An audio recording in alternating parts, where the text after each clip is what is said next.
فأنا ناصح لإخواني بالصدع بالحق تبيض وجوههم. السكوت في مسألة الحزبية يضرها، فاصدع بما تؤمر وأعرض عن المشركين.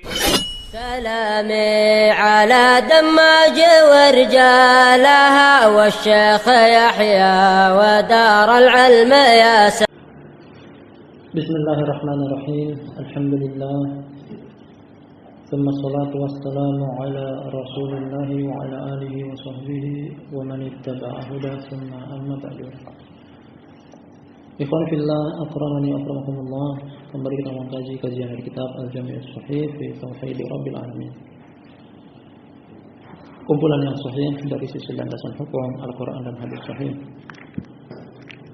Pada materi pengesahan Rabb semesta alam, materi tauhid, sebuah tulisan milik Syekh Abu Amr Abdul Karim bin Ahmad bin Husain Al-Hajuri Al-Umari yang diberikan takdim atau rekomendasi oleh Syekh Abu Abdurrahman Yahya ibn Ali Al-Hajuri hafizahullah ta'ala.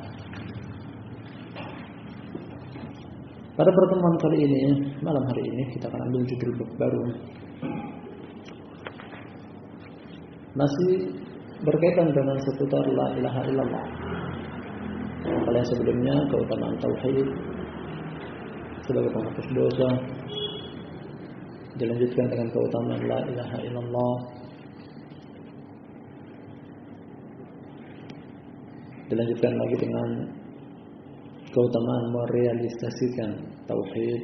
Kali ini kita ambil judul bab baru yang berbunyi kata Syekh Yahya, kata Syekh Abu Amr Al-Hajuri hafizahullah, syurutu la ilaha illallah, syarat-syarat la ilaha illallah.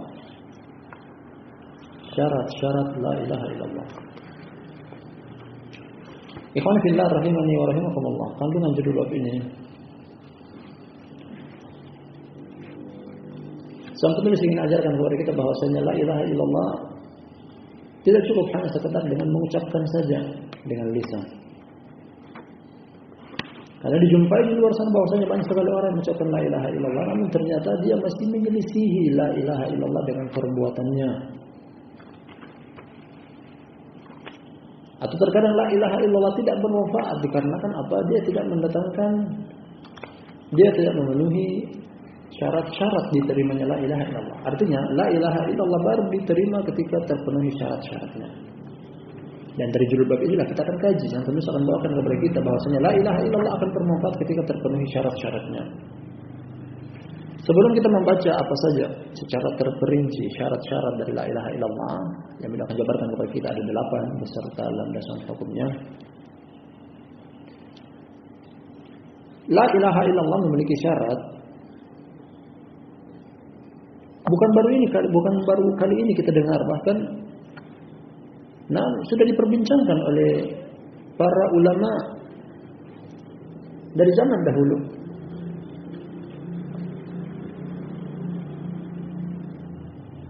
Para ulama zaman dahulu, ulama sunnah, juga telah menyinggung tentang la ilaha illallah memiliki syarat.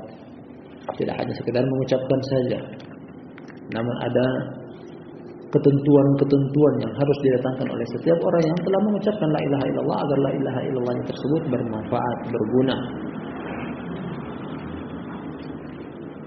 Pertama datang dari Imam Hasan Al-Basri rahimahullah. Dia pernah mengatakan kepada Al-Farazdaq, namanya demikian, ketika Al-Farazdaq di hari dukanya ketika dia mengebumikan jenazah istrinya, Imam Hasan Al-Basri bertanya kepada Farazdaq, "Ma'adata li hadzal yaum?" Apa yang engkau persiapkan untuk hari ini? Apa yang engkau persiapkan untuk hari ini?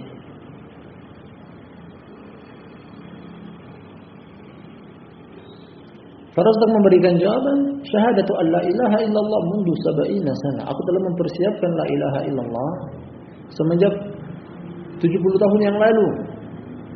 Artinya apa? Sebelum aku mati, sama seperti hari di istriku mati pada hari ini. Yang aku telah persiapkan adalah la ilaha illallah. Jadi ini dijadikan sebagai persiapan menghadapi kematian.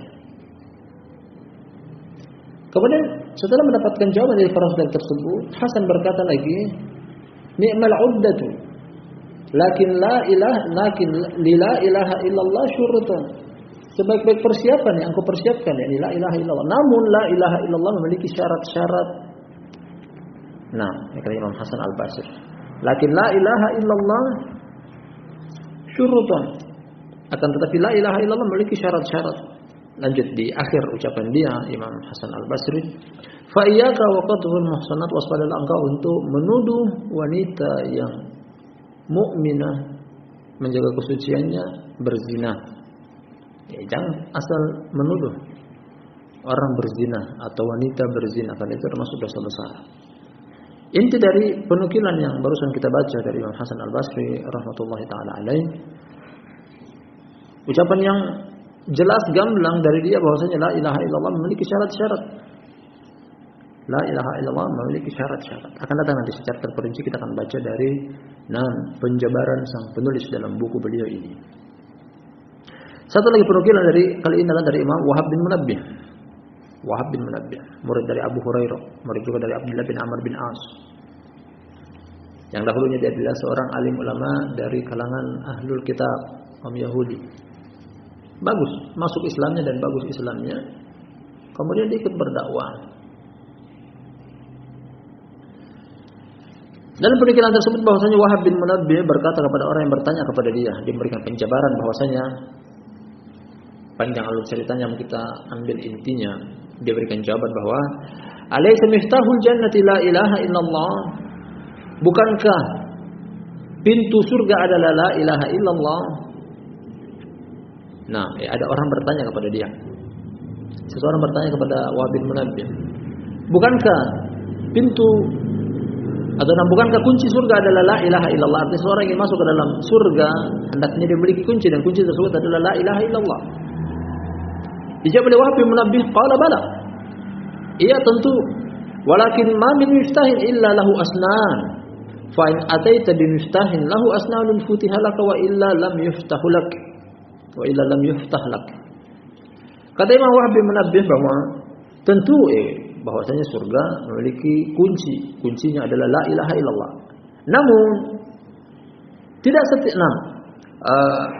setiap kunci pasti memiliki gerigi.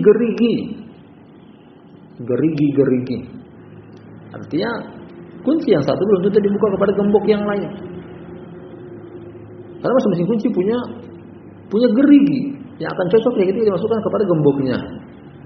Dan kunci sama, kunci la ilaha illallah juga memiliki gerigi. Artinya setiap kunci memiliki gerigi. Dan yang maksud dengan gerigi tersebut adalah syarat-syaratnya. Oleh karena itu kata Wahab bin Munabbih berikutnya, apabila engkau mendatangkan kunci yang memiliki gerigi tersebut, niscaya akan dibukakan kepada engkau surga. Namun apabila engkau membawakan kunci namun tidak memiliki gerigi, tidak cocok, tidak pas, tidak sesuai, tidak bisa untuk membuka, maka tidak akan dibukakan bagi engkau. Ini sebagai syarat. Dan semuanya asar yang barusan kita baca di sini adalah asar-asar yang sahih yang menyinggung tentang la ilaha illallah memiliki syarat. Ini sudah diperbincangkan oleh ulama semenjak dahulu kala. Satu penukilan lagi sebelum kita masuk membaca isi kandungan judul bab ini. Kali ini datang dari Imam Ibn Rajab dalam kitab beliau Jami'ul Ulum wal Hikam. Al-Imam Ibn Rajab rahimahullah ta'ala mengatakan dalam kitab beliau Jami'ul Ulum wal Hikam jilid 1, Qala ta'ifatun minal ulama, berkata sekelompok dari para ulama, tidak menyebutkan siapa namanya namun secara global, inna kalimat at-tauhid sababun muqtadin lidukhulil jannah walin najati minan nar, walakin lahu syurut wa hiya al-ityanu bil fara'id wa mawani'u wa hiya ityanul kabair. Berkata sebagian dari para ulama, sesungguhnya kalimat tauhid dan la ilaha illallah adalah sebab yang mengantarkan masuk ke dalam surga serta selamat dari neraka. Bila katakan la ilaha illallah adalah sebab, kalimat tauhid adalah sebab akan dua hal, masuk ke dalam surga, selamat dari neraka. Akan tetapi dia memiliki syarat. Tauhid memiliki syarat. Ya, la ilaha illallah memiliki syarat. Yaitu mengamalkan yang wajib-wajib. Serta memiliki penghalang. Yaitu mendatangi dosa besar. La ilaha illallah punya syarat yang harus dipenuhi. La ilaha illallah punya penghalang yang harus dihilangkan. Syarat la ilaha illallah, laksanakan kewajiban. Penghalang la ilaha illallah, dosa besar. Nah, dan ini sempat kita sebutkan, ikhwan fillah rahimani wa rahimakumullah, berkaitan dengan penukilan para ulama semenjak zaman dahulu. Nah, mereka telah mendatangkan perbincangan seputar la ilaha illallah memiliki syarat-syarat. Kita baca satu persatu tentang syarat la ilaha illallah. Kata Syekh Abu Amr Abdul Karim Al-Hajuri Al-Umari Al-Yamani hafizahullah, al-awwal, yang pertama al-ilmu. Yang pertama adalah ilmu, mengetahui. Akan datang nanti bahwasanya syarat la ilaha illallah semuanya, seluruhnya total ada 8. Yang pertama adalah mengetahui. Maksud dari mengetahui adalah la ilaha illallah butuh diketahui maknanya. Butuh diketahui artinya. Karena ketika salah dan keliru dalam mengartikannya, nah, tidak terpenuhi syaratnya. Kalau gitu tidak akan bermanfaat la ilaha illallah tersebut. Sedikit kita akan mengupas tentang makna la ilaha illallah yang datang dari pengertian dan definisi yang sangat tepat akan la ilaha illallah adalah la ma'buda bihaqqin illallah. Arti dari atau makna dari la ilaha illallah adalah tidak ada yang berhak disembah dengan hak kecuali Allah. Ini yang tepat. Karena sebagian mereka kita dengar bahwa mengartikan la ilaha illallah tiada Tuhan selain Allah. Nah, atau sekedar tidak ada sesembahan selain Allah. Atau sebagian lagi mereka mengatakan bahwa tidak ada pencipta selain Allah. Atau tidak. Nah, versi lain dari kalangan Khawarij, Mu'tazilah, zaman baru seperti Hizbut Tahrir dan yang sejalan dengan mereka dari kalangan jihadiyun mengartikan la ilaha illallah la hukma illallah, tidak ada hukum kecuali hukum Allah, dan seterusnya. Dan itu semuanya boleh jadi ada sisi benarnya namun kurang tepat. Tidak Tuhan selain Allah, dan ini sangat global. Atau tidak ada sembahan selain Allah, sama dengan yang depan tadi. Namun ketika kita menilik lebih mendalam, ketika mengatakan tidak ada Tuhan selain Allah, ternyata dijumpai di sana ada Tuhan selain Allah. Atau dengan arti kata tidak ada sesembahan selain Allah, ternyata di sana dijumpai ada sesembahan selain Allah. Masih ada yang diibadahi kepada selain Allah. Namun ketika mengikat dengan la ma'buda bihaqqin illallah, artinya tidak ada sesembahan yang berhak disembah kecuali Allah, inilah baru kamil syamil, sempurna, mencakup dan menutupi pintu-pintu yang bisa mengurangi kesempurnaan kata la ilaha illallah tersebut. La ilaha illallah artinya adalah la ma'buda bihaqqin, tidak ada yang disembah dengan hak kecuali Allah. Artinya kalau ada yang disembah bukan haknya. Yang berhak untuk disembah adalah Allah, karena Dia adalah Sang Pencipta, Dia adalah pemberi rezeki, Dia adalah pengatur alam semesta, makanya Dia yang berhak untuk disembah. Ketika ada yang disembah selain Allah bukan haknya, tidak pantas untuk Dia disembah, karena Dia adalah makhluk. Ini yang tepat. Ini yang tepat. Makanya dijumpai di luar sana mungkin kita pernah mendengar atau menyaksikan atau melihat ada orang yang setiap harinya mungkin mengucapkan la ilaha illallah subhanallah dengan jumlah yang sangat banyak. Maka mereka punya zikir mungkin 1000 kali dalam sehari mengucapkan la ilaha illallah, la ilaha illallah, dan seterusnya. Namun ternyata masih dijumpai mereka masih datang ke kuburan wali fulan meminta berkah. Nah, masih menggunakan ajimat-ajimat katanya penolak bala. Masih memakai sesuatu yang bisa katanya menangkal musibah. Karena apa? Karena mereka tidak memahami la ilaha illallah dengan sebenar-benarnya. Makanya syarat yang paling pertama adalah la ilaha illallah diilmui. Ilmui dulu. Karena kenapa? Di zaman Rasulullah sallallahu alaihi wasallam, orang-orang musyrik paham betul apa artinya di zaman tersebut. Makanya mereka mengatakan aja'alal alihata ilahan wahida inna hadza la syai'un ujab.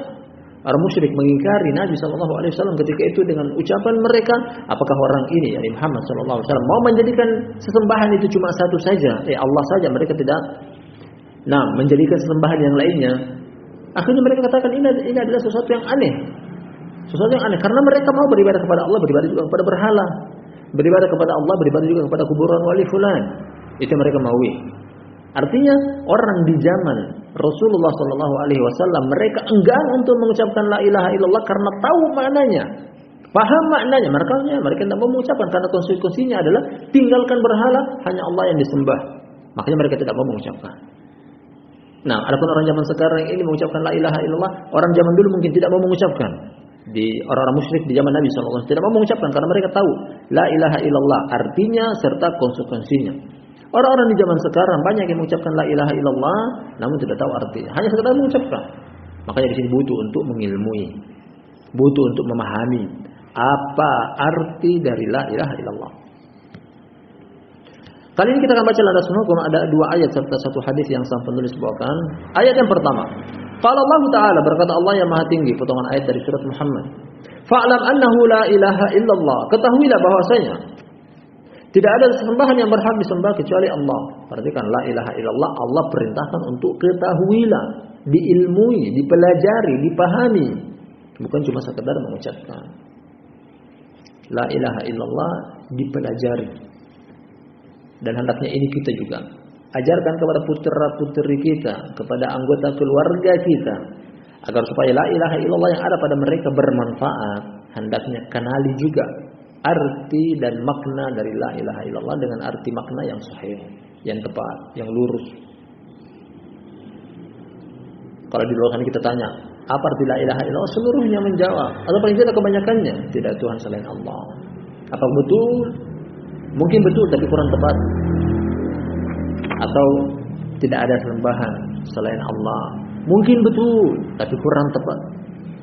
Atau sebagian mereka lagi mengartikan tentang la ilaha illallah, la hukma illallah, tidak ada hukum selain hukum Allah. Mungkin betul ada landasan hukumnya tapi kurang tepat. Nah, kurang tepat.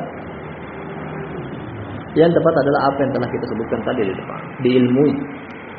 Wa qala ta'ala, dan landasan hukum yang kedua masih berupa ayat datang dari surat Ali Imran.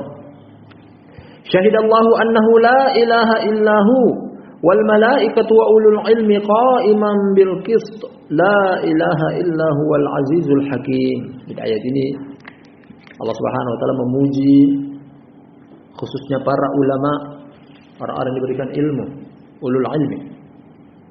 Kenapa mereka dipuji? Karena mereka mengetahui tentang la ilaha illallah dan mereka mempersaksikan. Syahidallah, Allah mempersaksikan bahwa tidak ada sembahan yang berhak disembah kecuali Dia. Allah mempersaksikan tentang keesaan diri Dia sendiri. Siapa yang ikut bersaksi bersama Allah? Wal malaikatu wa ulul ilmi. Malaikat bersaksi. Ahlul ilmi juga bersaksi. Bersaksi tentang apa? Tentang keesaan, tentang ketunggalan, tentang wahdaniyatullah. Allah Maha Satu, la ilaha illallah. Ini menunjukkan tentang keutamaan ahlul ilmi, ulul ilmi, yang orang-orang yang Allah Subhanahu wa taala berikan ilmu kepada mereka. Qa'iman bil qist, tegak berdiri dengan keadilan. La ilaha illahu wal azizul hakim, tidak ada sembahan yang berhak disembah kecuali Dia yang Maha Perkasa, yang Maha Bijaksana. Nah, potongan dari surat Ali Imran sebagai landasan hukum yang kedua tentang la ilaha illallah itu diilmui.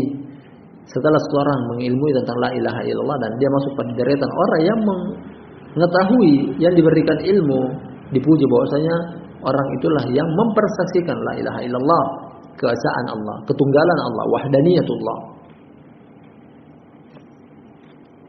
Nah, butuh untuk diilmui, dipelajari apa maksud dari la ilaha illallah, apa konsekuensinya, apa yang harus diamalkan oleh orang-orang yang telah mengucapkan la ilaha illallah, apa dampak buruk ketika tidak mendatangkan syarat-syaratnya, diilmui seluruhnya. Hal-hal yang berkaitan dengan la ilaha illallah. Tidak sekedar diucapkan saja. Banyak orang di luar sana mengucapkan la ilaha illallah, mereka mengaku telah mengucapkan, tapi ternyata menyelisihi realita konsekuensi la ilaha illallah. Masih menggunakan ajimat, masih menggunakan hal-hal yang katanya mendatangkan rezeki, pesugihan dalam berniaga. Itu semuanya menyelisih konsekuensi la ilaha illallah. Meskipun mereka mengucapkan kalimat la ilaha illallah, tapi tidak bermanfaat karena tidak terpenuhi syaratnya. Dalil yang ketiga kali ini berupa hadis, kata Syekh Abu Amr Abdul Karim Al-Hajuri, "Ar-rabi'ata asyara ba'dal mi'ah." Yang ke-114. Hadis yang ke-114. Qala Imam Muslim rahimahullah, berkata Imam Muslim semoga Allah taala merahmatinya, Abul Husain Muslim bin Hajjaj Al-Kushairi An-Naisaburi. Buku dia Sahih Muslim adalah buku urutan kedua yang paling sahih setelah Kitabullah, setelah Sahih Bukhari, kemudian Sahih Muslim, dan diterima oleh kaum muslimin. Dua sumber rujukan agama Islam, khususnya buku hadis yang paling diterima, Sahih Bukhari dan Sahih Muslim. Kata Imam Muslim rahimahullah dalam sahihnya, qala haddatsana Abu Bakar bin Abi Syaibah, berulang-ulang nama ini kita dapati. Dia imam, pemilik Musannaf. Musannaf salah satu buku berisikan asar-asar tabi'in, tabi'ut tabi'in dan yang semisal mereka. Masyhur dengan kunyah Abu Bakar bin Abi Syaibah, adapun namanya adalah Abdullah bin Muhammad. Abdullah bin Muhammad. Abu Bakar namanya Abdullah.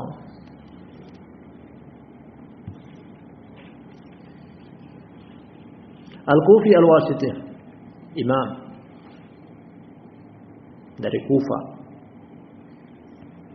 Qala haddatsana Zuhair bin Harb.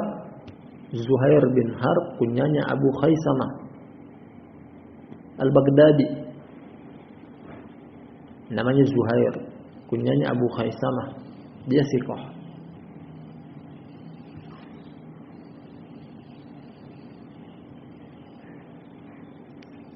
Berikutnya kilahuma an Ismail bin Ibrahim, keduanya dari guru Imam Muslim, atau nama Imam Muslim meriwayatkan dari dua guru, Abu Bakar bin Syaibah dan Zuhair bin Harb. Kedua-duanya meriwayatkan dari satu masdar yang sama, satu sumber rujukan yang sama, yakni Ismail bin Ibrahim. Kunyanya Abu Bishr. Beberapa hari yang lalu kita lewati juga nama ini. Nah, Ismail bin Ibrahim Al-Asadi, kunyanya Abu Bishr. Dan dia siqah.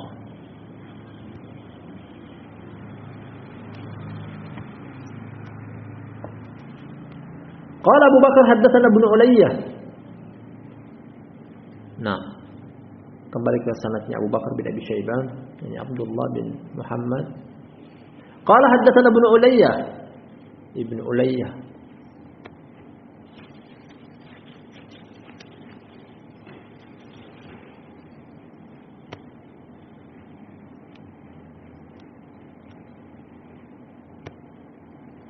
An Khalid bin Mihran, namanya Khalid Al-Hadza.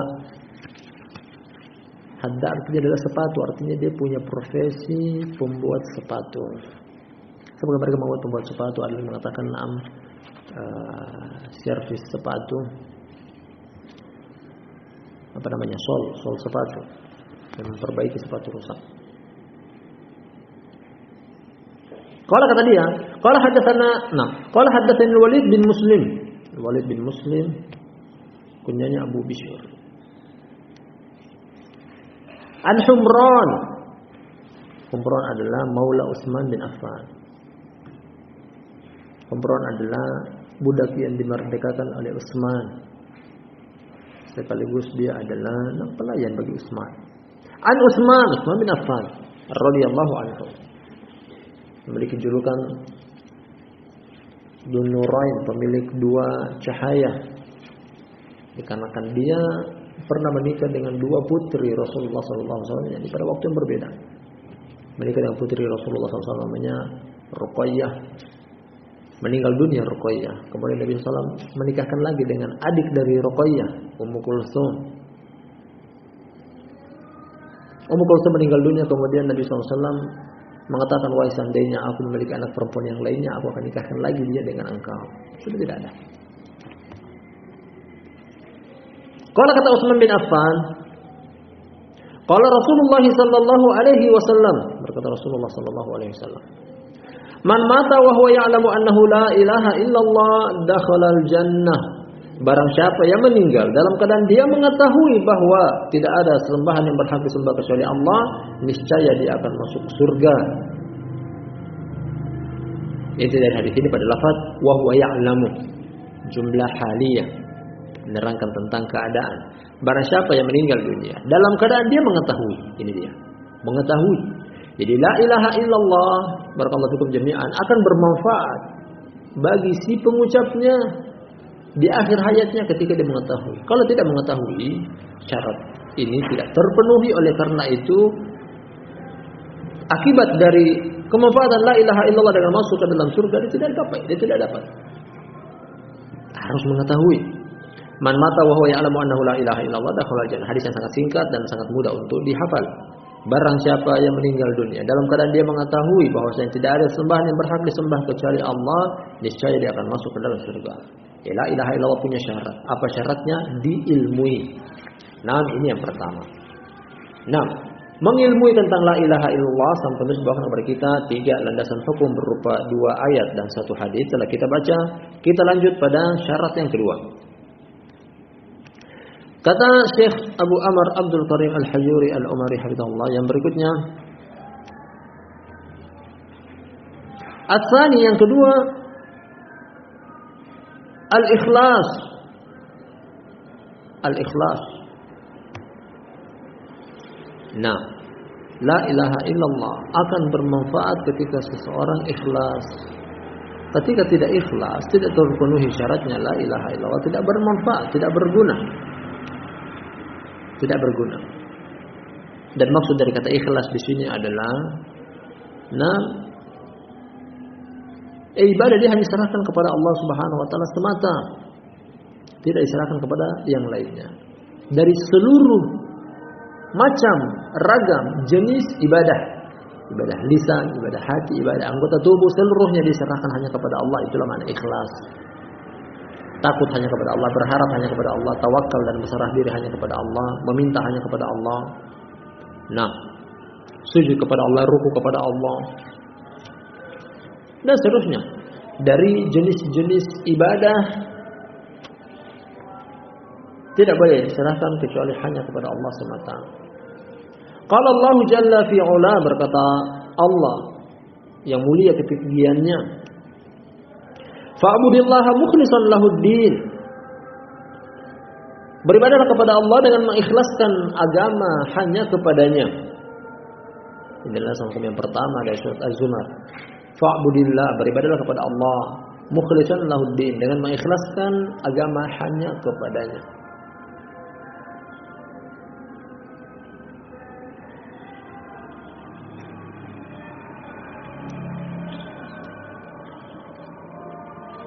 Demikian juga datang dari ayat Al-Bayyinah, wa ma umiru illa liya'budullaha mukhlishan lahuddin hunafa. Tidaklah mereka diperintahkan, yakni ahlul kitab, umat sebelumnya, melainkan agar supaya mereka beribadah kepada Allah, mengikhlaskan agama kepadanya. Jadi ikhlas termasuk syarat la ilaha illallah akan bermanfaat, berguna. Bagian daripada gerigi-gerigi kunci surga, al-ikhlas.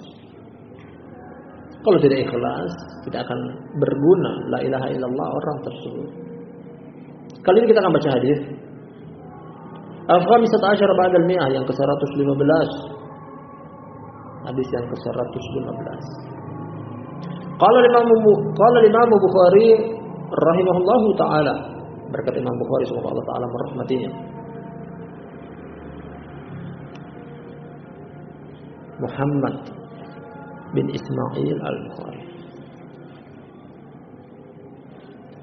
Qala haddatsana Abdul Aziz bin Abdullah, Abdul Aziz bin Abdullah al-Amiri, kunyanya Abul Qasim, Abdul Qasim al-Madani. Nah, Abdul Aziz bin Abdullah. Qala haddatsana Sulaiman bin Bilal At-Taimi. Nah, Sulaiman bin Bilal At-Taimi, kunyanya Abu Muhammad.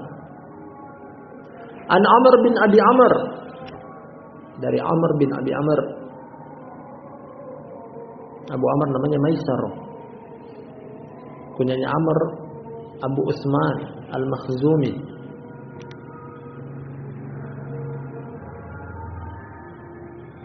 dan dia thiqah. An Sa'id bin Abi Sa'id Al-Maqburi. Sa'id bin Abi Sa'id namanya demikian. Sa'id bin Abi Sa'id Al-Madani, orang Madinah. Murid dari Abu Hurairah. Abi Hurairah radhiyallahu anhu, dari Abu Hurairah semoga Allah taala meridhoinya. Hadisnya Abu Hurairah riwayat Imam Bukhari. Annahu qala, bahwa dia berkata, "Qila ya Rasulullah, man as'adun nasi bi syafa'atika yaumil qiyamah?" Abu Hurairah bertanya kepada Rasulullah sallallahu alaihi wasallam, "Wahai Rasulullah, siapakah yang paling beruntung menggapai syafaat engkau pada hari kiamat?" Manusia siapakah yang paling beruntung menggapai syafaat engkau pada hari kiamat? Nabi SAW memiliki syafaat dengan izin dari Allah Subhanahu wa taala. Namun tidak setiap orang bisa menerima syafaat beliau. Ada ketentuannya, ada syaratnya. Qala Rasulullah sallallahu alaihi wasallam, berkata Rasulullah sallallahu alaihi wasallam,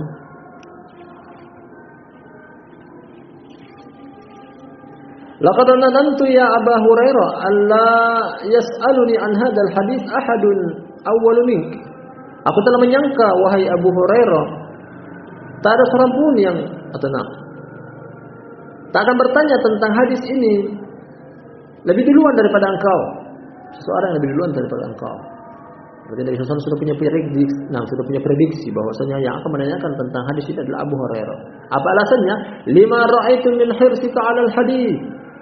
Karena aku melihat engkau sangat antusias terhadap hadis Rasulullah SAW. Abu Hurairah memiliki semangat. Dan ini termasuk modal utama dalam menuntut ilmu. Pertama, semangat dulu. Kalau tidak semangat, ilmu tidak akan masuk. Abu Hurairah sangat semangat dalam menuntut ilmu. Oleh karena itu Allah bukakan bagi dia, jadilah dia penghafal hadis dari kalangan sahabat Rasulullah SAW yang paling banyak. Lanjut hadis Rasulullah SAW. As'adun nasi bi syafa'ati yaumil qiyamah man qala la ilaha illallah khalisan min qalbihi aw nafsihi. Orang yang paling beruntung dengan syafaat pada hari kiamat adalah seseorang yang mengucapkan la ilaha illallah ikhlas dari hatinya atau dari dirinya. Syafaat Nabi sallallahu alaihi wasallam akan digapai oleh orang yang paling beruntung. Dan syafaat beliau sebagai penghantar ke dalam surga. Kepada siapa syafaat beliau tersebut? Bagi orang yang mengucapkan la ilaha illallah dalam keadaan ikhlas. Ikhlas lisan, ikhlas ucapan, ikhlas perbuatan. Ucapan dia mengatakan la ilaha illallah ikhlas, perbuatannya pun dia ikhlas. Beribadah hanya kepada Allah. Menyerahkan ibadah bukan kepada siapapun, bukan karena takut seseorang akhirnya dia beribadah, bukan karena ingin dilihat atau dipuji akhirnya dia beribadah. Tidak ada yang memuji dia tidak mau beribadah. Dan itu maksudnya ikhlas. Ikhlas lillahi ta'ala adalah barakallahu fikum jami'an, bahwasanya seseorang beribadah yang dia serahkan, yang dia tuju, yang dia maksudkan, yang dia inginkan hanya wajah Allah, bukan selainnya. Nah, dua syarat dari syarat-syarat la ilaha illallah. Syarat yang pertama telah kita selesaikan, al-ilmu, yang mengetahui. Syarat yang kedua masih terdapat beberapa landasan hukum yang lainnya. Mungkin kita akan lanjut pada lain kesempatan. Barakallahu fikum jami'an. Nah, mudah-mudahan apa yang kita kaji pada pertemuan kita malam hari ini bermanfaat, dan yang kurangnya mohon dimaafkan. Kita tutup dengan doa kafaratul majlis. Subhanakallahumma wa bihamdik, asyhadu an la ilaha illa anta, astaghfiruka wa atubu ilaik.